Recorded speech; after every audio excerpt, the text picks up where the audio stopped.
Madeline Cross did not offer $10 million because she believed the single dad could do it. She offered it because she was certain he could not. The word settled inside the old carriage barn like cold air, thin and sharp, moving through 22 years of dust without disturbing a single thing that mattered. Caleb Turner stood 10 feet from the silver BMW with a dented toolbox in his right hand, a worn gray work shirt buttoned beneath an old canvas jacket, and his 7-year-old daughter Emma half hidden behind him, clutching a small silver toy BMW with chipped paint along the roof. The real car sat beneath the pale morning light that slipped through the gaps in the barn siding, low and still under the remains of a canvas tarp, its windshield clouded over, its tires softened against the cracked concrete, its body dulled to the color of old coins. Madeline stood on the other side of it in a black wool coat that looked too clean for the building, her legal folder tucked beneath one arm, her expression calm in the way wealthy people looked calm when they had already decided the ending. Behind her, Blake Harrington, the Cross family collection curator, smiled with the private satisfaction of a man who believed this morning had been arranged for his amusement. The old chain that had sealed the barn doors lay on the floor near his polished shoes, cut open after more than 2 decades, and several estate staff stood near the entrance pretending not to stare. Caleb did not look at the check folder. He did not ask Madeline to repeat herself. He did not glance at Blake when the man gave a soft laugh through his nose and said, "That is a very generous offer for a roadside mechanic." Emma's fingers tightened around the toy car. Caleb felt the movement before he saw it. That was how fatherhood had changed him. He noticed small shifts now, the way a child went quiet after hearing something meant to make her father small, the way a room could wound without raising its voice. He reached back once and touched Emma's shoulder with the back of 2 fingers, not turning away from the BMW, only reminding her that he was still there. Madeline watched the gesture but did not understand it yet. To her, Caleb was another local mechanic Blake had found after the specialists failed, a man with a service van, grease under his fingernails, and no reason to belong inside a family matter worth millions. To Caleb, the barn already felt different. The car was not sitting like something forgotten. It was sitting like something protected. The tarp had been folded over the hood instead of thrown across it. The rear tires rested against old wooden blocks placed too carefully to be random. The driver's side door seam carried a dark line that might have been dirt, except dirt did not settle that evenly after 22 winters. Caleb lowered his toolbox to the concrete, gentle enough that the sound did not echo. Blake's smile widened, expecting hesitation. Madeline lifted her chin slightly. "The terms are simple," she said. "Make it run without replacing the engine, without modernizing it, and without turning it into something my father never owned. Do that, and $10 million is yours." Caleb looked at her then, not long, not sharply, only enough to let the sentence pass through the space between them. Then he looked back at the BMW. "I will need the original key," he said. It was the first thing he had spoken since entering the barn. Blake laughed once, but no one joined him. Madeline held Caleb's gaze for a second, then opened the legal folder and removed a small envelope. Inside was a darkened BMW key attached to a brass tag. She placed it in Caleb's palm as if handing him proof of failure. Caleb closed his fingers around it, but he did not move toward the driver's seat. Not yet. He stepped closer to the front fender and studied the dust, the hood line, the faint wax at the windshield plate, the shape of a secret waiting beneath silence. Emma looked from the toy in her hand to the real car in front of them. The barn stayed quiet. And for the first time that morning, the $10 million felt less like the largest thing in the room. Caleb Turner did not slide the key into the ignition. That was the first mistake Blake Harrington expected him to make, and the first mistake Caleb refused to give him.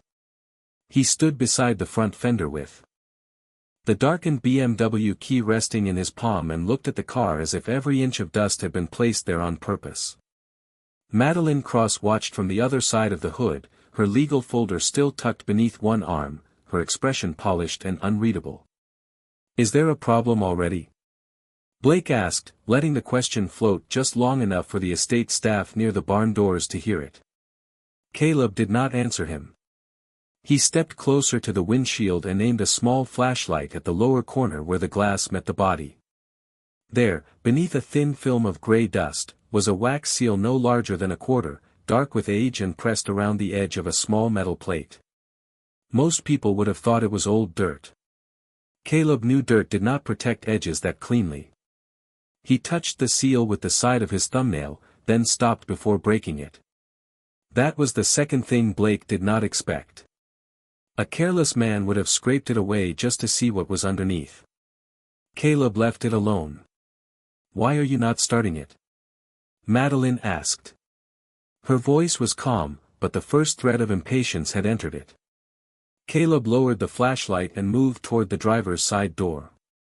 Because whoever stored this car did not want the first person with a key to start it. The barn went quiet in a new way. Not respectful yet.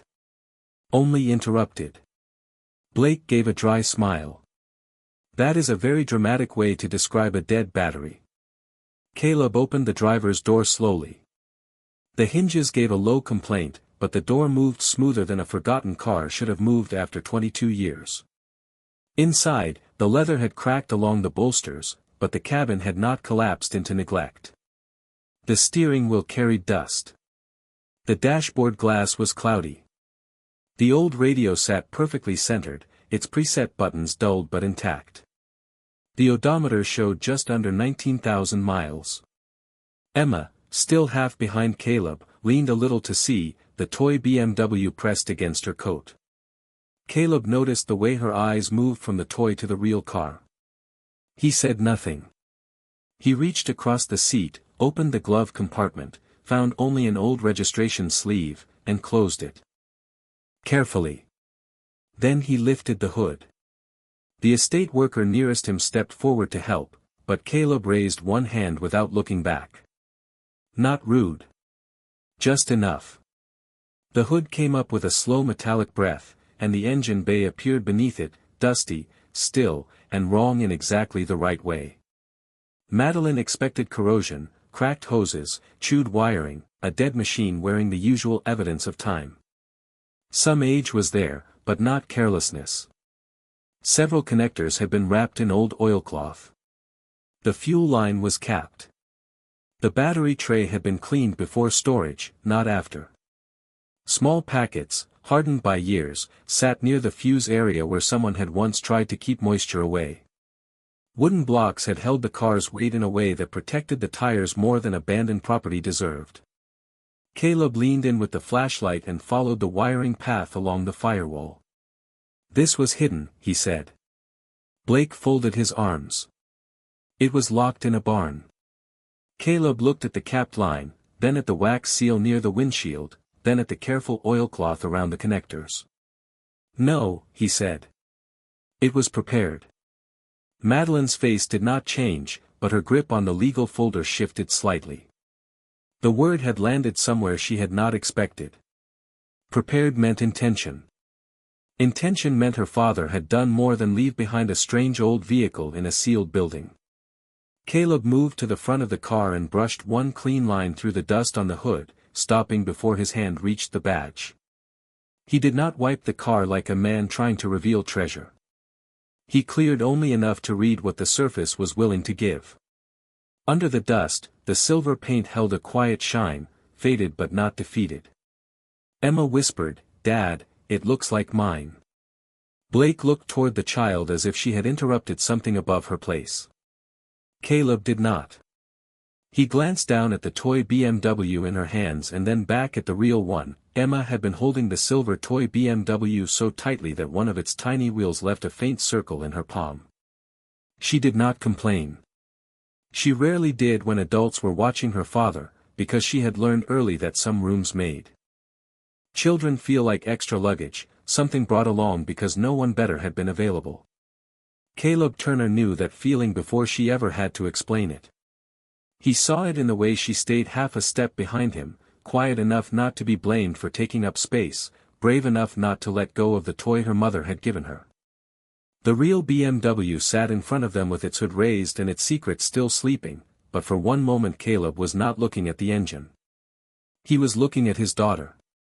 The toy in Emma's hand had once been bright silver, bought for $2 at a roadside flea market by a woman who could make small things feel important.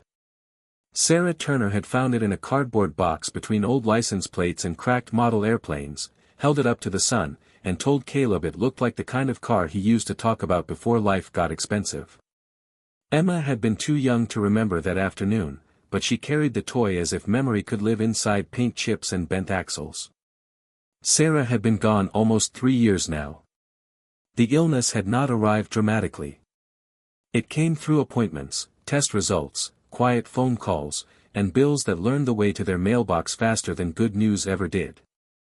Caleb had spent those months moving between hospital parking lots, preschool pickup lines, and the restoration shop where he worked on cars owned by men who rarely knew his name.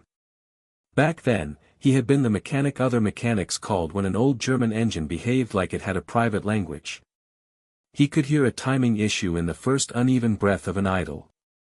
He could read stress in a bracket, moisture in a connector, neglect in the way a bolt had been forced by the wrong hand.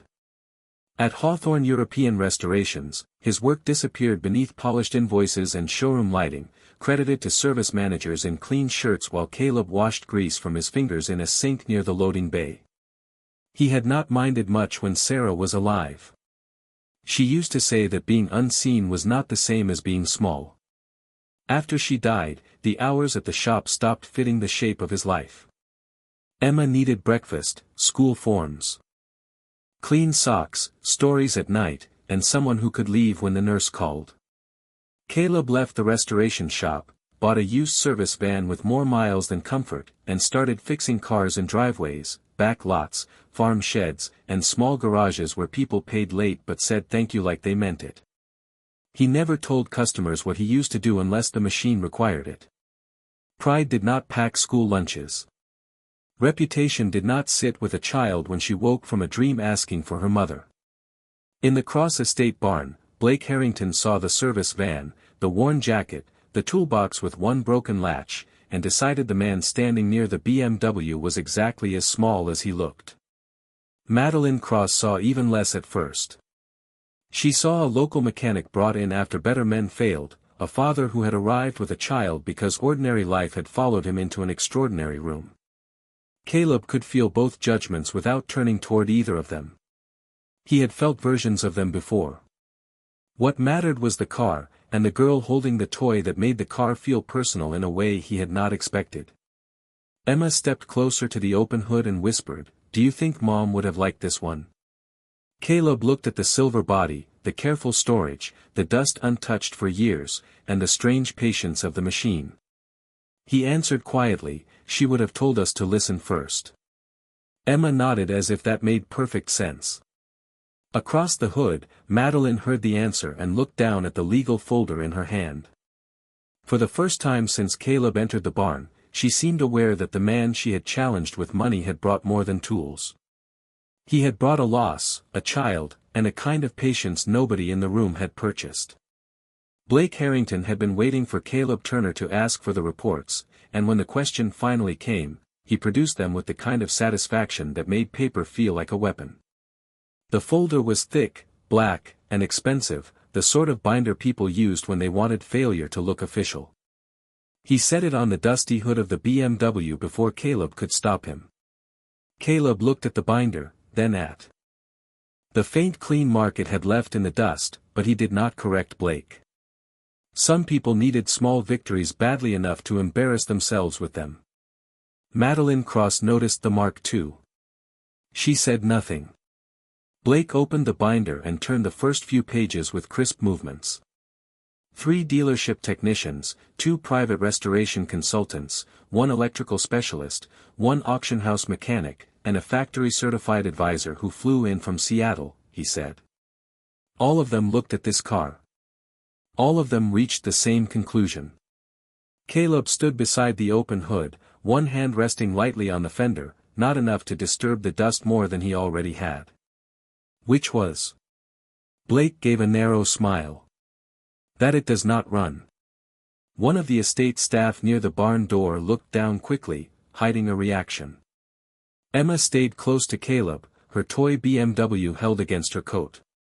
Madeline remained across the hood, watching Caleb more closely now than she had when he arrived. Blake flipped to a page with inspection photographs clipped inside clear plastic sleeves. The first technician said the electrical system was compromised beyond practical repair. The second recommended replacing the main harness. The third said the fuel system was unsafe to test without a full rebuild. One consultant believed the engine was seized. Another said the car should be preserved visually, not mechanically. He tapped the page. That means displayed, Mr. Turner. Not driven. Caleb reached for the binder. Blake hesitated half a second before allowing it. Caleb did not miss the hesitation. He took the binder gently and turned the pages slower than Blake had, reading the notes, the dates, the photographs, the estimates, the words men used when they were no longer curious but still needed to sound certain. Bypass ignition. Replace harness. Modern control module recommended. Full fuel system conversion advised. Static preservation only. Each report had the same shape. Every expert had tried to defeat the problem. None had tried to understand why the problem had been built. Caleb paused at a diagram of the ignition path, drawn cleanly and confidently by the electrical specialist. It looked impressive. It was also incomplete.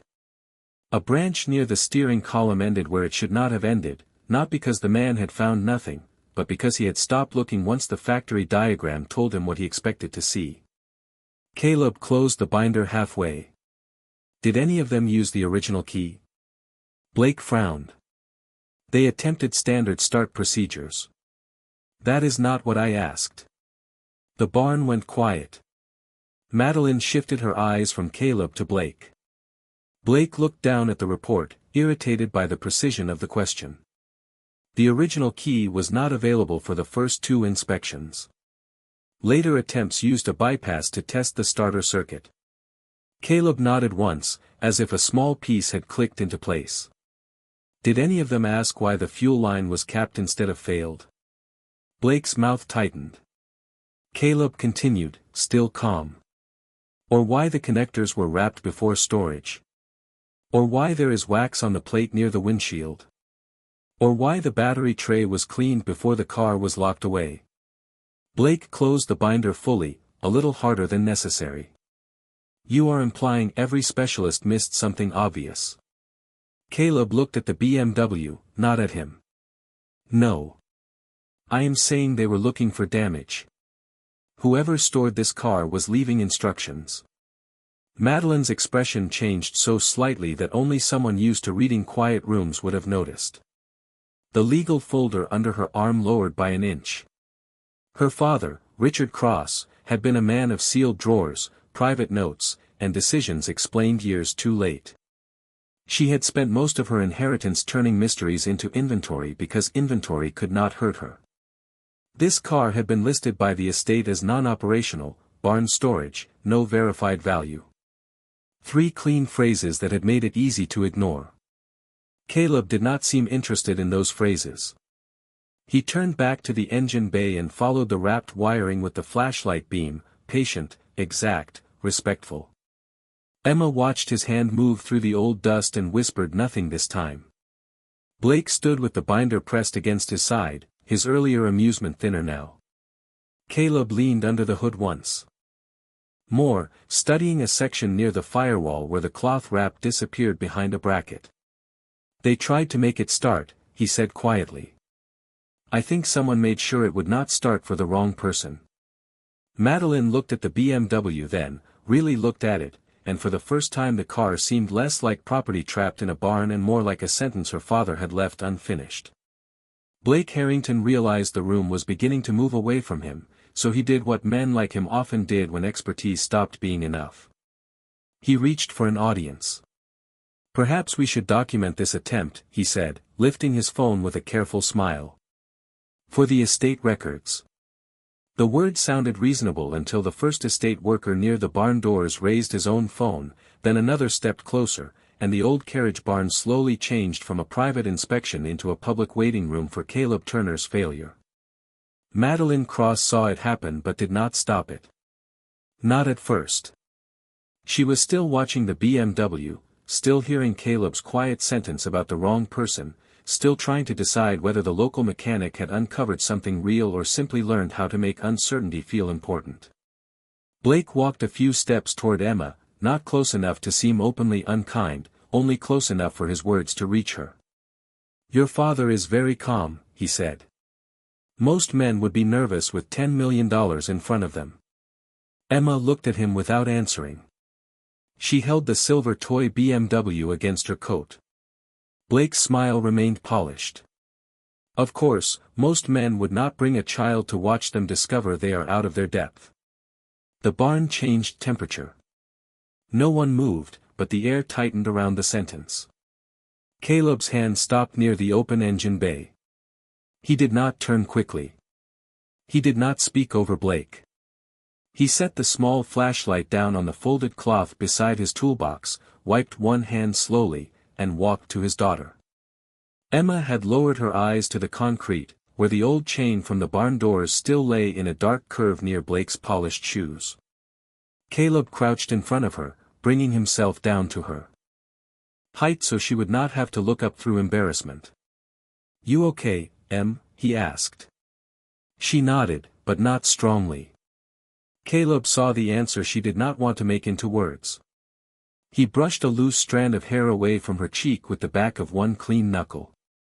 "Remember what your mom said about people who talk loud around things they do not understand?"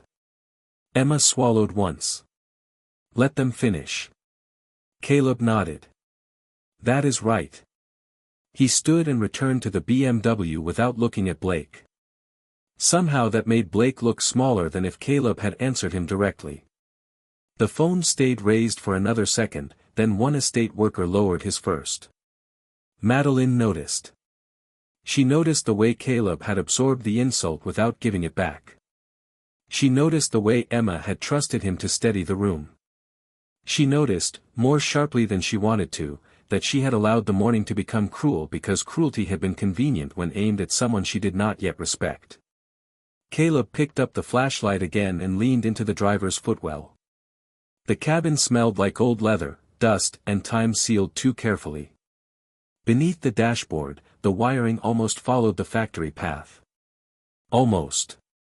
A cloth-wrapped branch disappeared behind a metal support near the steering column, tied in 3 places with faded black tape. Caleb angled the flashlight and used a small inspection mirror to catch the reflection behind the bracket. There it was. A brass contact no wider than a nickel, dark with age but not ruined, paired with a narrow lever set deep enough that a rush technician would never see it. He studied it for several seconds. Blake still held his phone, but lower now. "What is it?" Madeline asked. Caleb slid out from beneath the dash with dust on one sleeve and calm on his face. "This is why they could not start it." Blake gave a thin laugh, weaker than before. "A little switch?" Caleb looked at him then, just once. "No," he said. "Permission." The word settled into the barn more heavily than the $10 million had. Emma looked up. Madeline stepped closer. And the old BMW, silent beneath its dust, suddenly felt less like a machine waiting for repair and more like a locked door waiting for the right hand. Caleb did not touch the hidden lever immediately. That was the part Madeline Cross noticed first, because every specialist before him had tried to make the BMW obey as soon as they found something that looked important. Caleb did the opposite. He sat sideways in the driver's seat with both feet still on the barn floor, one shoulder inside the cabin, and studied the small brass contact beneath the dashboard as though it was not a part at all, but a sentence written in metal. Blake Harrington stood near the open door with his phone lowered now, though not fully put away. He looked irritated by the fact that the room had stopped waiting for Caleb to fail and had started waiting for him to explain. Caleb reached into his toolbox and removed a cotton swab, a small bottle of electrical contact cleaner, and a flat jeweler's screwdriver with a taped handle. The tools were ordinary, almost disappointingly small, and that made Blake's expression tighten. Expensive problems were supposed to require expensive answers. Caleb wrapped a corner of cloth around the screwdriver tip and began cleaning the edge of the brass contact with slow, careful movements. A dark line came away onto the cloth. He held it near the flashlight, rubbed it once between his fingers, and shook his head slightly. "Not corrosion," he said. Madeline stepped closer. "Then what?" "Old preservative." Caleb turned the flashlight deeper under the dash, following the cloth-wrapped wire branch as it disappeared behind the center console. "Someone protected this before storage." The words moved through Madeline quietly. Richard Cross had always been a man of locked drawers, private instructions, and answers delivered years too late. After he died, she had turned much of his life into inventory because inventory could be labeled, priced, and controlled. But this BMW was refusing to become a line item. Caleb removed 2 screws from a lower trim panel and placed them on the folded cloth in exact order. Behind the panel was a second contact, smaller than the first, connected to a spring-loaded interrupter that had been left open. He tested it lightly, not enough to engage it, only enough to feel the resistance. Then his eyes moved across the old dashboard, from the headlight switch to the radio face. One preset button was cleaner than the others. Not clean enough for anyone else to notice. Clean enough for a man who had spent his life reading touch. Caleb turned the headlight switch halfway. A faint click came from beneath the dash. Emma heard it and lifted her eyes. Caleb pressed the old radio preset once. Nothing happened. He turned the original key to the first position, not to start, only to wake the circuit. A small amber light flickered behind the cloudy instrument glass and disappeared. The barn went completely still. Blake lowered his phone all the way. Madeline's legal folder slipped lower against her side. Caleb removed the key and sat quietly for a moment, listening to the silence that followed the click. "That is one layer," he said. Madeline looked at the dashboard as if it had answered a question she had not known how to ask. "How many layers are there?" Caleb looked toward the sealed plate near the windshield, then toward the glove compartment he had opened earlier, then back beneath the dash. Enough to make sure the wrong person gave up. Blake tried to laugh, but the sound did not fully form. Caleb reached under the dash again and felt along the second contact until his fingers found a narrow slot hidden behind the bracket. It was not shaped for the BMW key. It was smaller, flatter, and older. He drew his hand back and looked at Madeline. "There is another key." Madeline's face changed, not much, but enough. She had spent years signing papers that reduced her father's estate into assets and liabilities. No document had mentioned another key. Caleb turned toward the glove compartment. The old latch looked simple, but the scratch beneath it was too straight to be random, and a tiny hole near the hinge had been hidden by shadow. He pressed inside it gently with the jeweler's screwdriver. Nothing happened. Then he repeated the sequence: headlight switch halfway, radio preset, original key to first position. This time, when he pressed the hole near the hinge, something released behind the glove compartment. With a soft click. Not loud. Not dramatic. Just final. Emma stepped closer to Caleb's side. Madeline stopped breathing for a second. Caleb opened the glove compartment slowly, reached behind the back panel, and touched paper before metal. He did not pull it out yet.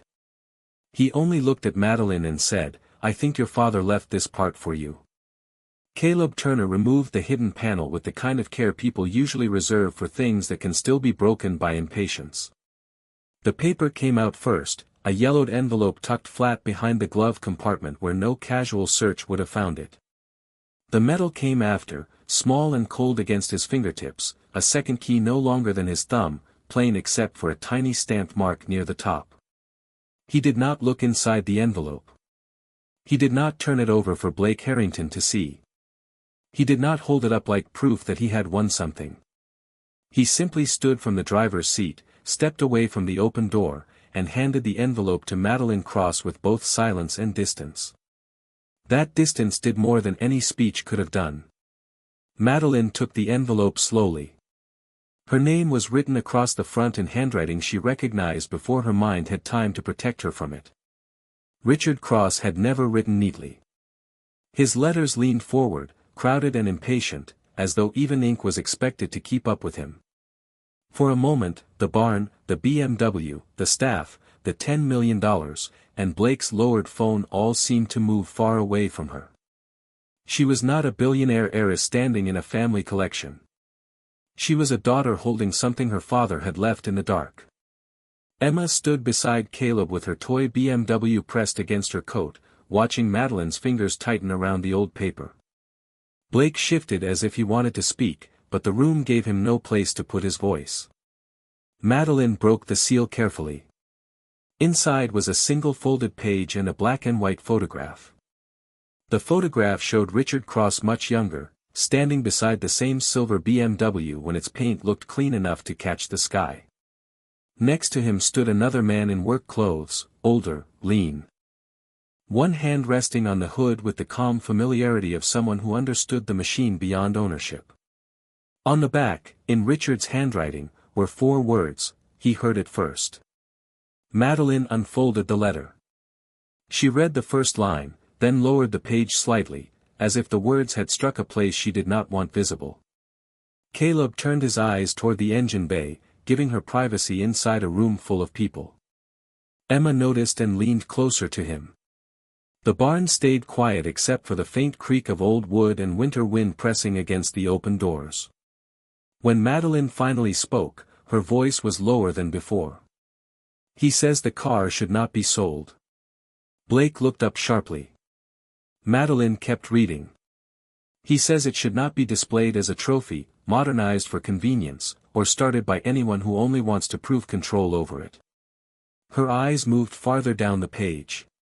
The polished distance in her face was gone now, replaced by something unguarded and almost young. "He says the first key proves possession. The second key proves permission." Caleb looked at the small key in his palm. The tiny stamp mark matched the first characters hidden beneath the wax-sealed plate near the windshield. He had expected a lock. He had not expected a confession. Madeline folded the letter halfway, then stopped when she reached the final paragraph. Her father had written that value was not the same as price, that legacy was not the same as storage, and that someday she might need someone overlooked by the room to show her the difference. She did not read that part aloud. She did not have to. Caleb held out the second key, and this time Madeline reached for it without pride. Their hands did not touch. The key passed between them like an answer that belonged to neither of them alone. Blake stared at the BMW with his mouth closed for once. Emma looked from Madeline to Caleb, then to the toy car in her hands. The real BMW sat silent under the raised hood, but the silence no longer felt empty. It felt like waiting. Madeline looked at Caleb with eyes that had finally stopped measuring his clothes, his toolbox, and the service van outside. "Can it still run?" she asked. Caleb glanced at the engine bay, the wrapped wiring, the capped fuel line, the hidden sequence, and the daughter standing beside him. "Yes," he said quietly. "But it should not be forced. It should be asked." Caleb Turner prepared the BMW as if the last 22 years deserved to be undone one careful step at a time.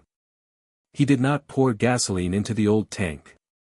He did not trust rubber lines that had spent 2 decades sleeping in darkness, and he did not let anyone hurry him just because the barn had finally learned to be quiet. From his service van, he brought in a clean external fuel supply, fresh hose, a small pressure gauge, contact cleaner, a ground strap brush, and a battery he knew was good because he had tested it himself before dawn. Blake Harrington watched the tools arrive with the sour expression of a man disappointed by how ordinary competence looked up close. Madeline Cross stood near the driver's door with her father's letter folded in one hand and the original key in the other, no longer speaking like someone issuing a challenge. Emma stayed beside the front fender, holding her toy BMW in both hands, eyes moving between her father and the real car as if she understood that some machines were not repaired all at once. They were invited back. Caleb connected the external fuel supply carefully, leaving the capped original line untouched. He cleaned the brass contact beneath the dash until dull gold appeared under the old preservative. He checked the hidden interrupter again, turned the second key only far enough to hold the circuit open, then cleaned the main ground where time had built a thin layer between metal and memory. Every movement was small. Every small thing mattered. The estate staff had stopped filming. One by one, the phones had lowered until the only people still watching were watching for the right reason. Caleb turned the engine by hand just enough to feel it move. It resisted at first, then gave, not freely, not easily, but honestly. He listened to that too. "It is not seized," he said. Blake looked away. Madeline's fingers tightened around the original key. Caleb wiped his hands on a clean cloth and stepped back from the open hood. "It should be you," he said. Madeline looked at him. "Me? The letter was written to you." No one moved. For the first time that morning, the person with the most money in the barn looked like the one with the least certainty. She sat behind the wheel carefully, as if the old leather might remember how people treated it. Caleb stood beside the open driver's door, one hand beneath the dashboard holding the second key in position, his other hand resting lightly on the door frame. Emma stood close enough to see but far enough to give the moment room. "First position," Caleb said. Madeline turned the original key. A faint amber light appeared behind the cloudy instrument glass and stayed there. "Headlight switch halfway." She obeyed. A soft click came from beneath the dash. "Third radio preset." Another click, smaller. Caleb watched the gauge, the pressure line, the old wiring, the way the car accepted each step without complaint. "Now wait." The barn waited with them. Dust hung in the cold morning light. Blake's phone remained down at his side. Emma held her breath. Caleb counted quietly, not loud enough for anyone to hear but himself. Then he nodded. "Now start it." Madeline turned the key the rest of the way. The starter dragged once, slow and heavy, and the whole barn leaned into the sound. It dragged again. Blake's mouth began to shape something that never became words. On the third turn, the engine caught. Not with a roar. Not with drama. It took in clean fuel, found spark, coughed once through 22 years of silence, then settled into a low uneven idle that moved through the cracked concrete and lifted a trembling sheet of dust from the hood. Emma smiled first. Caleb did not. He listened, head slightly tilted, adjusting nothing until the rhythm told him what it needed. Madeline sat frozen with her hand still on the key, her father's letter resting against her lap. The BMW breathed in the cold barn air like something finally remembered. No one clapped. The silence was too busy admitting it had been wrong. The BMW kept breathing, uneven at first, then steadier, as if each second of running returned one more piece of the 22 years it had spent in darkness. Caleb Turner stood beside the open driver's door and listened without smiling, because a running engine was not the same as a healthy one, and respect did not end at the moment a room went quiet. Madeline Cross still sat behind the wheel with her hand near the key and her father's letter folded against her lap. She looked smaller there than she had standing with the legal folder under her arm, not weak, not broken, only stripped of the certainty she had worn into the barn that morning. Blake Harrington had backed away from the fender without meaning to. His phone hung at his side, useless now, the screen dark. Emma stood near Caleb's toolbox with her toy BMW held to her chest, smiling in a careful way, as if she did not want to disturb the sound. That was when the black sedan rolled slowly up the gravel outside the open barn doors. An older man stepped out wearing a camel-colored overcoat and carrying a leather document case polished by years of use. Walter Ellison moved with the quiet pace of someone who had spent his life around rare things and knew they did not become more important because a person hurried toward them. Madeline saw him and stood from the car. "Walter," she said, and the name carried enough weight for everyone else to turn. Blake straightened at once, as if expertise had finally arrived in a form he approved of. Walter entered the barn, stopped when he heard the idle, and removed his glasses very slowly. He did not look at Blake. He looked at the BMW. Then he looked at Caleb, at the external fuel supply, the untouched original line, the open glove compartment, the second key in Caleb's hand, and the wax-sealed plate near the windshield. "You started it without cutting around the original system," Walter said. Caleb nodded once. "It was not mine to cut." Walter studied him for a moment longer, then walked to the windshield and accepted the cloth Caleb offered without being asked. He cleared the plate carefully, preserving the wax around the edge, and read the hidden mark beneath it. The barn returned to silence, except for the engine. Walter exhaled. Richard found the third one. Madeline's face tightened. "The third." "What?" Walter turned toward her. "Not a standard production BMW. This was a privately commissioned experimental chassis built around BMW engineering in the late 1990s, modified by a small European development group that worked quietly for collectors who wanted things manufacturers would never officially sell. 3 were believed to exist. 1 was dismantled. 1 disappeared in Switzerland. The third was rumored to have been brought to the United States by an anonymous buyer." He looked back at the plate. "Your father." Blake's mouth opened, but no sound came out. Walter continued, calm and exact. "Unrestored and documented, it is worth more than $10 million. Preserved correctly, with Richard's letter and the original anti-start system intact, it becomes something auction houses would fight over." Madeline looked down at the letter again. Her father's final paragraph seemed heavier now. Value was not price. Legacy was not storage. Ownership was not understanding. She had read the words once. Now the engine was reading them back to her. Caleb stepped away from the car and went to Emma, giving Madeline room to feel the lesson without an audience pressing against it. That courtesy nearly undid her. She folded the letter carefully and looked at him across the hood. "I owe you what I promised," she said. Blake turned sharply, but Madeline did not look at him. Caleb was quiet for a long moment. "Then put Emma's share into a school trust," he said. Emma looked up at him, surprised.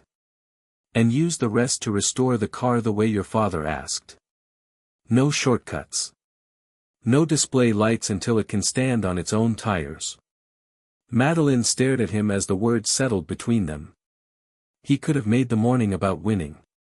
He could have made her feel every careless assumption she had brought into the barn. Instead, he protected his daughter, her father's legacy, and the machine everyone else had tried to force. The richest thing in the barn was not the BMW. It was the dignity of the man she had tried to underestimate. Madeline lowered her eyes for a second, then nodded. Outside, the winter light widened across the estate. Inside, the old engine kept running. And no one in the room mistook silence for emptiness again.